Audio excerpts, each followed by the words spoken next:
So, what is the true nature of self? The self is spacious illumination.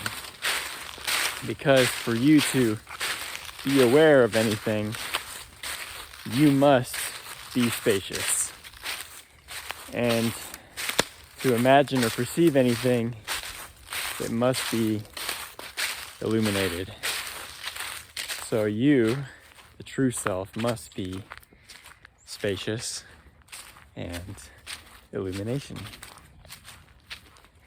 And so if the self is spacious illumination, then is there anything that isn't the self? Because everything that can exist is existing within spacious illumination, which is the entire universe.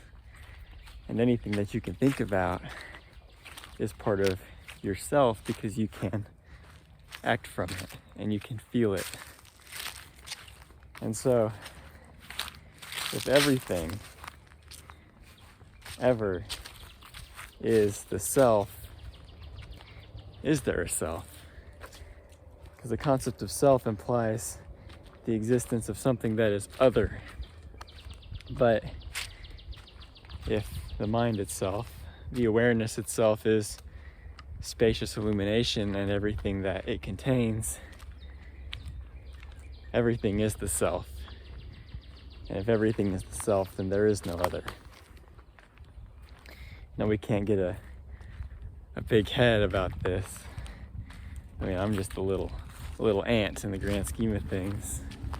But we're all selves. You know, it's kind of like how your body is made of many smaller selves that we call cells. You know, each one does its own thing, but it depends on every other one to feed it, to protect it. And so your body is one. But the earth is also one. You know, like try living apart from the earth. You can't. You're completely dependent upon the other pieces of the earth. So when you zoom out, you look at the earth, it's one. And the same holds true for however far you go.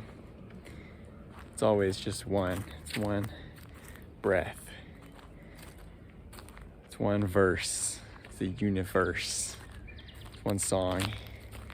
And so no matter what you do, whatever noise you make, or whatever sound you produce, reverberations are bound to return to you after they bounce off of something else.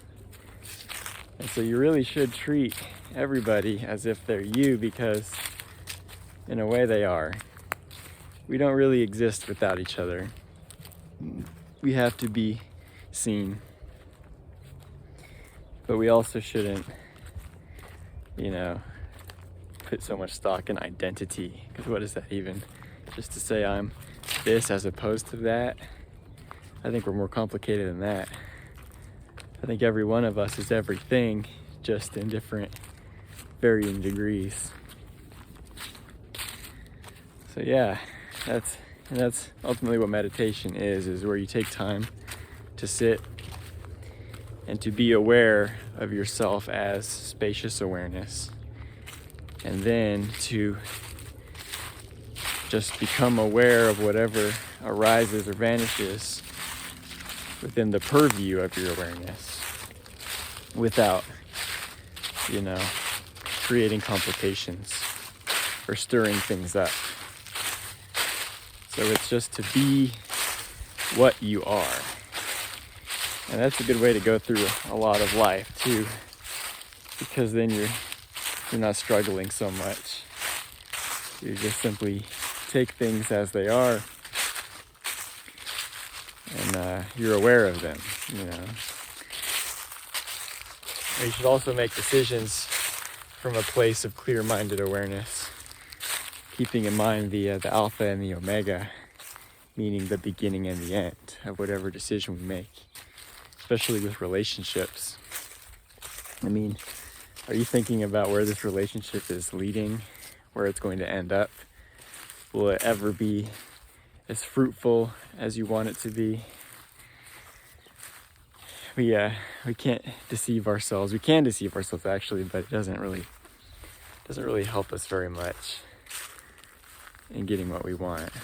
So I think we need to just be totally honest and say that we are everything, and we should all make decisions that benefit everyone. Because if we try really hard to separate ourselves from everyone and everything, we might just get what we want. And that would be complete annihilation. So probably not. Anyway, hope you have a good day.